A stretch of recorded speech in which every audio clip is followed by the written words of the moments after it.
മുഹീദ്ദീൻ എന്ന പേര് കേരളത്തിൽ അങ്ങോളം ഇങ്ങോളം മസ്ജിദുകൾക്ക് കാണാൻ സാധിക്കും. ദീനിനെ ഹയാത്താക്കുക, ദീനിനെ പുനരുജ്ജീവിപ്പിക്കുക, ദീനിൽ നവോത്ഥാനം നടത്തുക, അതാണ് മഹാനായ ഖുത്ബുൽ അഖ്താബ് മുഹീദ്ദീൻ അബ്ദുൽ ഖാദിർ ജീലാനി ഖദ്ദസല്ലാഹു സിർറഹു അവരുടെ ആ നവോത്ഥാനത്തിന്റെ പിന്തുടർച്ചയാണ് ലോകത്ത് പലയിടങ്ങളിലും നടക്കുന്ന ഇസ്ലാമിക പ്രബോധന പ്രവർത്തനങ്ങൾ. അതുകൊണ്ടാണ് മുഹീദ്ദീൻ എന്ന നാമം എന്നും മസ്ജിദുകൾക്ക് ആദരപൂർവം വയ്ക്കുന്നത്. കോഴിക്കോട് നഗരത്തിലെ പാളയം ബസ് സ്റ്റാൻഡിനടുത്തുള്ള പ്രശസ്തമായ മസ്ജിദ്, അതിൻ്റെ പേര് മുഹീദ്ദീൻ മസ്ജിദ് എന്നാണ്. അങ്ങനെ കാസർഗോഡ് വരെ നിങ്ങൾക്ക് കാണാം. മറ്റ് രാജ്യങ്ങളിൽ ചെന്നാൽ അവിടെയും കാണാം. മസ്ജിദ് തഖ്വയുടെ മേൽ തറക്കല്ലിട്ട മസ്ജിദാകണം. ആരംഭ റസൂലുള്ളാഹി സ്വല്ലല്ലാഹു അലൈഹി വസല്ലം തങ്ങളോട് അല്ലാഹു സുബ്ഹാനഹു വ തആല വിശുദ്ധ ഖുർആനിൽ ഓർമ്മപ്പെടുത്തുകയാണ്, ലാ തഖും ഫീഹി അബദ, ആ മസ്ജിദിൽ ഒരിക്കലും കയറരുത്. ലമസ്ജിദുൻ ഉസ്സിസ അല തഖ്വ മിൻ അവ്വലി യൗമിൻ, തറക്കല്ലിടുമ്പോൾ തന്നെ തഖ്വയുടെ മേൽ തറക്കല്ലിട്ട മസ്ജിദ്, അതാണ് തങ്ങൾക്ക് കയറാൻ ഉത്തമം. മദീനയിൽ മുനാഫിഖുകൾ മസ്ജിദ് എന്ന് പറഞ്ഞൊരു കെട്ടിടം ഉണ്ടാക്കി അതിന്റെ ഉദ്ഘാടനത്തിന് നബി സല്ലല്ലാഹു അലൈഹി വസല്ലം തങ്ങളെ ക്ഷണിച്ചപ്പോഴാണ് അല്ലാഹു തആല പറയുന്നത്, ലാ തഖും ഫീഹി അബദ, ഒരിക്കലും അതിൽ കടന്നു പോകരുത്. അത് തഖ്വയുടെ മേൽ ഉണ്ടാക്കപ്പെട്ടതല്ല. അത് വല്ലദീന ഇത്തഖദു മസ്ജിദൻ ളിറാറൻ വകുഫ്റൻ വതഫ്രീഖൻ ബൈനൽ മുഅ്മിനീന വഇർസാദൻ ലിമൻ ഹാറബല്ലാഹ വറസൂലഹു, അത് ഫിത്നയുണ്ടാക്കാൻ വേണ്ടിയും മുഅ്മിനീങ്ങളെ ഭിന്നിപ്പിക്കാൻ വേണ്ടിയും ഉണ്ടാക്കിയതാണ്. മുഅ്മിനീങ്ങൾക്ക് എന്നും ഐക്യവും സ്നേഹവും ആണ് വേണ്ടത്. മുസ്ലിങ്ങൾക്കിടയിൽ ഭിന്നിപ്പ് ഉണ്ടാകാൻ പാടില്ല. അതുകൊണ്ട് ഭിന്നിപ്പിന് വേണ്ടി ഉണ്ടാക്കിയ മസ്ജിദുകളിലൊന്നും തങ്ങൾ പോകാൻ പാടില്ല എന്നത് നമുക്കും നിർദ്ദേശമാണ്. മുഅ്മിനീങ്ങൾ അങ്ങനെ ഭിന്നിപ്പിന്റെ സ്ഥലങ്ങളിലേക്ക് പോകരുത്. മുഅ്മിനീങ്ങൾ എന്നും അഹ്ലുസുന്നത്തി വൽ ജമാഅത്തിന്റെ ആശയത്തിൽ ഉറച്ചുകൊണ്ട് ഒറ്റക്കെട്ടായി നിൽക്കണം. കുടുംബ മഹിമയുടെ പേരിലോ കക്ഷി രാഷ്ട്രീയത്തിന്റെ പേരിലോ ഭാഷയുടെ പേരിലോ അല്ലെങ്കിൽ വേറെ എന്തെങ്കിലും കാര്യത്തിന്റെ പേരിൽ മുഅ്മിനീങ്ങൾ ഭിന്നിക്കാൻ പാടില്ല. അഖീദയിൽ ഉറച്ചു നിന്നുകൊണ്ട് മുഅ്മിനീങ്ങളെല്ലാം ഒരേ ആശയത്തിലും ഒരേ രീതിയിലും ജീവിക്കണം. അങ്ങനെ ഉണ്ടാക്കിയ മസ്ജിദുകളാണ് തഖ്വയുടെ മേലുണ്ടാക്കിയ മസ്ജിദ്. അതിന്റെ അടയാളം ഖുർആൻ പറയുന്നത് ഫീഹി റിജാലുൻ, ആ മസ്ജിദിലേക്ക് നിസ്കരിക്കാൻ വേണ്ടി പുരുഷന്മാരാണ് വരിക. യുഹിബ്ബൂന അൻ യതതഹറു, അവര് ശുദ്ധിയെ ഇഷ്ടപ്പെടുന്നവരായിരിക്കും. ആത്മശുദ്ധിയെയും ശരീരത്തിന്റെ ശുദ്ധിയെയും ഇഷ്ടപ്പെടുന്നവരായിരിക്കും. അള്ളാഹുവിനും ആ ശുദ്ധി ത്വഹാറത്താണ് അള്ളാഹുവിന് ഇഷ്ടം. അതിനല്ലാഹു അൻ തുർഫഅ, മറ്റൊരായത്തിൽ അല്ലാഹു തആല പഠിപ്പിക്കുന്നുണ്ട്, മസ്ജിദ് എന്ന് പറഞ്ഞാൽ അതിനല്ലാഹു അൻ തുർഫഅ, മസ്ജിദ് നന്നായി ഉയർത്തിയുണ്ടാക്കാനും പ്രൗഢിയോടെ ഉണ്ടാക്കാനും അല്ലാഹു തആല അനുവാദം നൽകിയിട്ടുണ്ട്.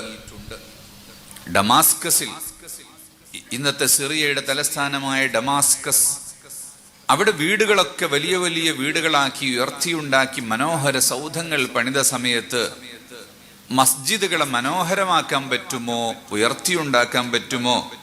മസ്ജിദിന് അലങ്കാരം കൊടുക്കാൻ പാടില്ല, മസ്ജിദിന് ആഡംബരമാക്കാൻ പാടില്ല എന്നുള്ള നിർദ്ദേശം ഉണ്ട്. അപ്പൊ എന്ന് വെക്കുമ്പോ മസ്ജിദ് എങ്ങനെയാണ് ഉണ്ടാക്കേണ്ടത് എന്ന് ഇമാം നബവി റളിയല്ലാഹു അൻഹുവിനോട് ഫത്വ ചോദിച്ചപ്പോ അവിടുന്ന് നൽകിയ ഫത്വ ഈ ആയത്ത് ഉദ്ധരിച്ചുകൊണ്ടാണ്, അതിനല്ലാഹു അൻ തുർഫഅ, മസ്ജിദ് നന്നായി ഉയർത്തിയുണ്ടാക്കണം, അതിന് അല്ലാഹു തആല സമ്മതം തന്നിട്ടുണ്ട്. അപ്പൊ നാട്ടിലുള്ള വീടുകളും റോഡുകളും എല്ലാം പ്രൗഢമായാൽ മസ്ജിദ് അതിനേക്കാളും പ്രൗഢമാകണം. ആഡംബരമാകരുത് എന്ന് പറഞ്ഞത് അനാവശ്യമായ ആഡംബരങ്ങൾ കൂട്ടിച്ചേർത്ത് അതൊരു കാഴ്ച വസ്തുവായി മാറുന്ന രീതിയിലേക്ക് പോകരുത്. മറിച്ച് നാട്ടില് എല്ലാം ഉഷാറാകും, പള്ളി അതിൻ്റെ ഇടയിൽ ഒന്നിനും കൊള്ളരുതാത്ത ഒരു രീതിയിൽ, ശ്രദ്ധിക്കപ്പെടാത്ത രീതിയിൽ ആയി പോകാൻ പാടില്ല എന്നാണ്. അപ്പൊ നാടിന്റെ കാലത്തിനനുസരിച്ചുള്ള വളർച്ചയും മികവും മസ്ജിദുകൾക്ക് ഉണ്ടാകണം. അതാണ് മഹാനായ റസൂലുള്ളാഹി സ്വല്ലല്ലാഹു അലൈഹി വസല്ലം തങ്ങൾ മദീനയിൽ ഉണ്ടാക്കിയ മസ്ജിദ്. ഈത്തപ്പനയുടെ കാണ്ഡവും അതിന്റെ ഓലകളും ഉപയോഗിച്ചുണ്ടാക്കിയ മസ്ജിദ്, നിലത്ത് മണൽ വിരിച്ച മസ്ജിദ്. മസ്ജിദ് അതാണ്. മസ്ജിദിന് എന്തു തരം ബിൽഡിങ് എന്ന കണക്കില്ല.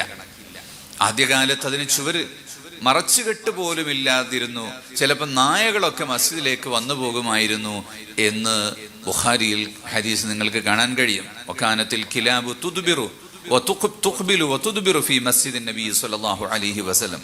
പിന്നീട് അതിന് മറയൊക്കെ വെച്ച് കെട്ടി. ആ മസ്ജിദിലൂടെ ഒരുപാട് വീടുകളിലേക്ക് വഴിയായിരുന്നു. അങ്ങനെ ആളുകൾ നിറഞ്ഞപ്പോ പിന്നെ അങ്ങ് നിസ്കാരത്തിന്റെ ഇടക്കൊക്കെ ആളുകൾ വഴി പോകുന്നത് ബുദ്ധിമുട്ടാണ്. അപ്പൊ നബി തങ്ങൾ പറഞ്ഞു, സുദ്ദു ജമീഅൽ അബ്വാബ് ഇല്ലാ ബാബ അബീ ബക്കർ. എല്ലാ വാതിലുകളും ക്ലോസ് ചെയ്യുക, വീടുകൾക്കൊക്കെ പുറത്തുകൂടെ ഒരു വഴി കൊടുത്തിട്ട് അതിലെ സഞ്ചരിക്കുക. അബൂബക്കർ സിദ്ദീഖ് റളിയല്ലാഹു അൻഹുവിന്റെ വാതിൽ മാത്രം പള്ളിയിൽ നിന്ന് അവിടെ നിന്നോട്ടെ. അപ്പൊ വലിയ ആളുകൾക്ക് പരിഗണന, മഹത്തുക്കളായ ആളുകൾക്ക് പ്രത്യേക പരിഗണന കൊടുക്കുക എന്നതിൽ തെറ്റില്ല എന്നും റസൂലുള്ളാഹി തങ്ങൾ അവിടെ പഠിപ്പിക്കുകയാണ്. ആ മസ്ജിദ് ഉമർ ഇബ്നുൽ ഖത്താബ് റളിയല്ലാഹു അൻഹുവിന്റെ കാലത്ത് വികസിപ്പിച്ചു. പിന്നീട് ഉസ്മാൻ ഇബ്നു അഫ്ഫാൻ റളിയല്ലാഹു അൻഹുവിന്റെ കാലത്ത് നല്ല കൊത്തുവെച്ച കല്ലുകൾ ഉപയോഗിച്ച് ആ മസ്ജിദ് ഉണ്ടാക്കി. ഇന്ത്യയിൽ നിന്ന് ഇറക്കുമതി ചെയ്ത തേക്കിന്റെ മരം ഉപയോഗിച്ചുകൊണ്ട് അതിന്റെ മച്ചുണ്ടാക്കി എന്ന് ചരിത്രത്തിൽ നമുക്ക് കാണാൻ കഴിയും. അങ്ങനെ ലോകത്ത് മുഴുവനും വലിയ വലിയ മസ്ജിദുകൾ വന്നു. ഈ മസ്ജിദുകൾക്ക് കേരളീയർ പള്ളി എന്ന് പറയാനുള്ള കാരണം കൊല്ലത്തുകാർക്ക് ശരിക്കറിയാം. ഇവിടുന്ന് ചെങ്കോട്ട അങ്ങോട്ട് കടന്നാൽ അവിടെയൊക്കെ എന്താ പറയാ, വിദ്യാലയത്തിനാണ് പള്ളി എന്ന് പറയുക. വിദ്യാലയത്തിന്. കേരളത്തിലെ മസ്ജിദുകളെല്ലാം ദർസുള്ളതായതുകൊണ്ട്, അധ്യാപനം നടക്കുന്ന ഇടമായതുകൊണ്ടാണ് പള്ളി പള്ളി എന്ന ഒരു പേര് മസ്ജിദുകൾക്ക് വന്നത്. അപ്പൊ ദർസ് ഉണ്ടാവണം മസ്ജിദിൽ. അതിനല്ലാഹു അൻ തുർഫഅ വയുദ്കറ ഫീഹ ഇസ്മുഹു. മസ്ജിദുകളിൽ ദിക്ർ ചൊല്ലണം, ദിക്ർ ഹൽഖകൾ നടക്കണം, ഖുർആൻ പാരായണം ചെയ്യണം, നിസ്കാരം നടക്കണം. ഏറ്റവും അടിസ്ഥാനപരമായ നിസ്കാരമാണ്. അഖിമി സ്വലാത്ത ലിദിക്രി. നിസ്കാരം നടക്കണം, ഖുർആൻ പാരായണം നടക്കണം. അതുപോലെ ഖുതുബ. ഖുതുബ എന്ന് പറഞ്ഞാൽ അതും ഒരു ദിക്റാണ്. അതുകൊണ്ടാണ് ഖുതുബ അറബി ഭാഷയിൽ തന്നെ നിർവഹിക്കണം എന്ന് ലോകത്തുള്ള മുഴുവൻ പണ്ഡിതന്മാരും നമ്മെ പഠിപ്പിച്ചത്.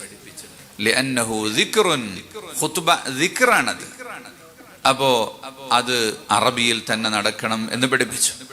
അങ്ങനെ ഖുതുബയും നിസ്കാരവും ഖുർആൻ പാരായണവും മറ്റു ദിക്റുകളും സ്വലാത്തുകളും ഇൽമു പറയലും ഇതൊക്കെയാണ് മസ്ജിദിൽ നടക്കേണ്ട കാര്യം. മസ്ജിദ് മറ്റു ദുനിയവിയായ ഒരു കാര്യങ്ങൾക്കും ഉപയോഗിക്കുന്നതായി മാറാൻ പാടില്ല എന്ന് പ്രത്യേകമായി ഉണർത്തുകയാണ്. അങ്ങനെ മസ്ജിദുകളിൽ അള്ളാഹുവിന് ഇബാദത്ത് ചെയ്യുന്ന കേന്ദ്രങ്ങളാണ് മസ്ജിദുകൾ. അതുകൊണ്ട് തന്നെ ഭൂമിയിൽ ഏറ്റവും ശ്രേഷ്ഠമാക്കപ്പെട്ട സ്ഥലം അഫ്ളലു ബിഖാഇൽ അർളി മസാജിദുഹാ. മസ്ജിദാണ് ഭൂമിയിൽ ഏറ്റവും പോരിശിയാക്കപ്പെട്ട സ്ഥലം. ലോകത്തെ ഏറ്റവും മുന്തിയ മസ്ജിദ് അത് കഅബയാണ്, മസ്ജിദുൽ ഹറാമാണ്. പിന്നെ മസ്ജിദുൽ നബവിയാണ്, മസ്ജിദുൽ അഖ്സയാണ്. അതിനുശേഷം പിന്നെ ധാരാളം എല്ലാ മസ്ജിദുകൾക്കും പോരിശയുണ്ട്. മസ്ജിദ് ഖുബ, അതിന് പ്രത്യേക പോരിശയുണ്ട്. റസൂലുള്ളാഹി തങ്ങൾ പറഞ്ഞു, ഒരാൾ വീട്ടിൽ നിന്ന് വുളൂ ചെയ്ത് മസ്ജിദ് ഖുബയിലേക്ക് നടന്നു പോവുകയും അവിടെ വെച്ച് 2 റക്അത്ത് നിസ്കരിക്കുകയും ചെയ്താൽ അവനൊരു ഉംറ ചെയ്ത കൂലിയുണ്ട് എന്ന്. എല്ലാ ശനിയാഴ്ചയും നബി തങ്ങൾ മദീനയിൽ നിന്ന് ഖുബയിലേക്ക് നടന്നുപോയി അവിടെ വെച്ച് ദുഹാ നിസ്കരിക്കുമായിരുന്നു. അതുപോലെ മഹത്തുക്കളുമായി ബന്ധപ്പെട്ട സ്ഥലങ്ങൾ, മഹത്തുക്കൾ സ്ഥാപിച്ച മസ്ജിദുകൾ, അവരുടെ ബറക്കത്തുള്ള സ്ഥലങ്ങൾ എന്ന നിലക്ക് പല ഖാരിജിയായ കാരണങ്ങൾ കൊണ്ട് മസ്ജിദുകൾക്ക് പ്രത്യേകതയുണ്ടാകും എന്നല്ലാതെ എല്ലാ മസ്ജിദുകൾക്കും മസ്ജിദ് എന്ന ഹൈസിയത്തിൽ എല്ലാ മസ്ജിദുകൾക്കും കൂലി കണക്കാണ്. അപ്പൊ ഈ പുണ്യമാക്കപ്പെട്ട സ്ഥലം എന്ന നിലക്ക് മസ്ജിദിനോട് ആദരവ് കാണിക്കുക. ഞങ്ങളുടെ നാട്ടിലൊക്കെ ആരാധനാലയങ്ങളോടൊരു ആദരവ്, ഇപ്പൊ ഒരു സംഘടനയുടെ പരിപാടിയുടെ മസ്ജിദ് ഉദ്ഘാടനത്തിന്റെ മറ്റോ അനൗൺസ്മെന്റ് പോവുകയാണെങ്കിൽ അമ്പലത്തിന്റെ അടുത്തെത്തിയാലും ചർച്ചിനടുത്തെത്തിയാലും മസ്ജിദിനടുത്തെത്തിയാലും ഒക്കെ അനൗൺസ്മെന്റ് ഓഫാക്കും. അത് അമ്പലക്കാരന്റെ ജാഥ പോവുകയാണെങ്കിലും മസ്ജിദിന്റെ മുന്നിലെത്തുമ്പോൾ അവിടെ അവർ ശബ്ദം കുറക്കും. അങ്ങനെ ആ ശബ്ദം കുറച്ചുകൊണ്ട് പോലും മസ്ജിദുകളോട് ആരാധനാലയങ്ങളോട് ആദരവ് കാണിക്കുന്ന രീതി അത് ഭാരതീയന്റെ രീതിയാണത്. ആരാധനാലയങ്ങളോട് കാണിക്കുന്ന ആദരവ്, അതുകൊണ്ടാണ് ആരാധനാലയത്തോട് മസ്ജിദിനോട് ഒരാൾ വെറുപ്പ് കാണിച്ചുകൊണ്ട് അങ്ങോട്ട് നോക്കിയാൽ, വെറുപ്പോടുകൂടി നോക്കിയാൽ, അല്ലെങ്കിൽ അതിനെ പുച്ഛിച്ചുകൊണ്ട് തുപ്പിയാൽ അത് അവൻ ദീനിൽ നിന്ന് ഖാരിജായി പോകാൻ കാരണമായി തീരും എന്നുവരെ പഠിപ്പിച്ചിട്ടുള്ളത് മസ്ജിദുകൾക്ക് കൊടുക്കേണ്ട ആദരവ് സൂചിപ്പിച്ചുകൊണ്ടാണ്. അതുകൊണ്ട് അല്ലാഹു തആല പറഞ്ഞു, മൻ ബനാ ലില്ലാഹി, അല്ലാഹു റസൂൽ പഠിപ്പിച്ചു, മൻ ബനാ ലില്ലാഹി മസ്ജിദൻ ബനല്ലാഹു ലഹു ബൈതൻ ഫിൽ ജന്നഹ്. അല്ലാഹു തആലക്ക് വേണ്ടി ഒരു ഭവനം ഒരാൾ ഭൂമിയിൽ പണിതാൽ അവന് അല്ലാഹു തആല സ്വർഗ്ഗത്തിൽ ഭവനം പണിയുന്നതാണ്. ഒരാൾ സ്വന്തമായൊരു മസ്ജിദ് ഉണ്ടാക്കിയാൽ അയാൾക്കൊരു വീട് കിട്ടും. 4 ആൾ ചേർന്നുകൊണ്ടൊരു മസ്ജിദ് ഉണ്ടാക്കിയാൽ 4 ആൾക്കും സ്വർഗത്തിൽ വീട് കിട്ടും. 100 ആൾ ചേർന്നുകൊണ്ടുണ്ടാക്കിയാൽ 100 ആൾക്കും കിട്ടും. അള്ളാഹുവിന്റെ അടുത്ത് കൊടുത്താൽ തീരുകയില്ല. അതുകൊണ്ട് സ്വർഗം ഉറപ്പാണ് എന്ന് വെച്ചിട്ട് ഞാനൊരു മസ്ജിദ് ഉണ്ടാക്കിയ എനിക്ക് സ്വർഗം ഉറപ്പാണ് എന്നെനിക്ക് പറയാൻ പറ്റൂല. പ്രതീക്ഷിക്കാം. കാരണം സ്വർഗം ഉറപ്പാകണമെങ്കിൽ ഈമാനോടുകൂടി മരിക്കുകയും വേണം. ഈമാനോടുകൂടി മരിക്കണം. അപ്പൊ നമ്മൾ ചെയ്ത കർമ്മത്തെ നിലനിർത്തിക്കൊണ്ട് ഈമാൻ കാത്തു സൂക്ഷിച്ചുകൊണ്ട് മരിക്കുന്നവരെ ജീവിക്കുകയും ഈ മരിക്കുന്ന സമയത്ത് ഈമാനോടുകൂടി മരിക്കുകയും ചെയ്താൽ മാത്രമേ സ്വർഗം ഉറപ്പാണ് എന്ന് പറയാൻ പറ്റുകയുള്ളൂ. അതുകൊണ്ടാണ് അമ്പിയാക്കന്മാർക്ക് സ്വർഗം ഉറപ്പാണ്. അശറത്തുൽ മുബശ്ശറ, സ്വർഗം കൊണ്ട് സന്തോഷ വാർത്ത അറിയിക്കപ്പെട്ട സ്വഹാബികളെ നമ്മൾ പറയുമ്പോൾ സ്വർഗം ഉറപ്പാണ് എന്ന് പറയുകയല്ലാതെ മുഅ്മിനീങ്ങൾക്കെല്ലാം സ്വർഗം ഉറപ്പാണ് എന്നല്ലാതെ ഒരു വ്യക്തിയെ എടുത്തുകൊണ്ട് നമുക്ക് അദ്ദേഹത്തിന് സ്വർഗം ഉറപ്പാണ് എന്നോ ഒരു വ്യക്തിയെ എടുത്തുകൊണ്ട് അയാൾക്ക് നരകം ഉറപ്പാണ് എന്നോ ഒന്നും പറയാൻ പറ്റൂല. മരിക്കുന്ന സമയത്ത് ഈമാനുണ്ടോ എങ്കിൽ സ്വർഗം ഉറപ്പാണ്, മരിക്കുന്ന സമയത്ത് ഈമാനില്ലേ എങ്കിൽ നരകം ഉറപ്പാണ്. അല്ലാഹു നമ്മയെല്ലാം ഈമാനോടെ ജീവിച്ച് ഈമാനോടെ മരിക്കുന്ന മുഅ്മിനീങ്ങളിൽ പെടുത്തി തരട്ടെ. അപ്പൊ പള്ളിയായി മാറണം നമ്മുടെ മസ്ജിദുകളെല്ലാം. പഴയകാലത്തെ മസ്ജിദുകളാണ് ലോകത്ത് യൂണിവേഴ്സിറ്റികളായി മാറിയത്. വാർത്തയിൽ കണ്ടതെല്ലാം വിശ്വസിക്കാൻ പറ്റൂല. അതുകൊണ്ടാണ് ഞാൻ വാർത്തയിൽ കണ്ടു എന്ന് പറയുന്നത്. ആസാമിലെ മുഖ്യമന്ത്രി അവിടുത്തെ മദ്രസകളെല്ലാം പൊളിച്ചു കളയാൻ തീരുമാനിച്ചു. ഇവിടെ മദ്രസകളല്ല ആവശ്യം, സ്കൂളുകളും കോളേജുകളുമാണ് എന്ന് അദ്ദേഹം പറഞ്ഞു എന്ന് പറഞ്ഞിട്ടുണ്ടെങ്കിൽ അദ്ദേഹത്തെ തിരുത്തേണ്ടതാണ്. അയാൾക്ക് വിവരമില്ലാത്തത് കൊണ്ട് പറഞ്ഞതാ. മദ്രസ എന്ന് പറയുന്നത് വിദ്യാലയത്തെ കുറിച്ചാണ്. മദ്രസ എന്ന് പറയുന്നതിനെയാണ് പിൽക്കാലത്ത് കോളേജ് എന്ന് പറഞ്ഞു വന്നത്. പണ്ട് കാലത്ത് വേറെ ആർക്കും വിദ്യാലയങ്ങളില്ലല്ലോ. കോളേജ് എന്ന വാക്ക് തന്നെ അറബിയിലെ കുല്ലിയ എന്ന പദത്തിൽ നിന്നാണ് ഇംഗ്ലീഷിലെ കോളേജ് എന്ന പദം ഉണ്ടായത്. കുല്ലിയ എന്ന് പറഞ്ഞാൽ കുറെ വിജ്ഞാനങ്ങൾ ഒന്നിച്ചു പഠിപ്പിക്കുന്ന സ്ഥലത്തിനാണ് പറയുക കോളേജ്. മാത്തമാറ്റിക്സും ഫിസിക്സും കെമിസ്ട്രിയും ബയോളജിയും സുവോളജിയും ആസ്ട്രോണമിയും എല്ലാം പഠിപ്പിക്കുന്ന ഒരു സ്ഥലമാകുമ്പോൾ അതിന് കോളേജ് എന്ന് പറയും. ഒരു സയൻസ് മാത്രം പഠിപ്പിക്കുന്ന സ്ഥലമാണെങ്കിൽ അതിന് ഇൻസ്റ്റിറ്റ്യൂട്ട് എന്നേ പറയുകയുള്ളൂ, അതിന് കോളേജ് എന്ന് പറയില്ല.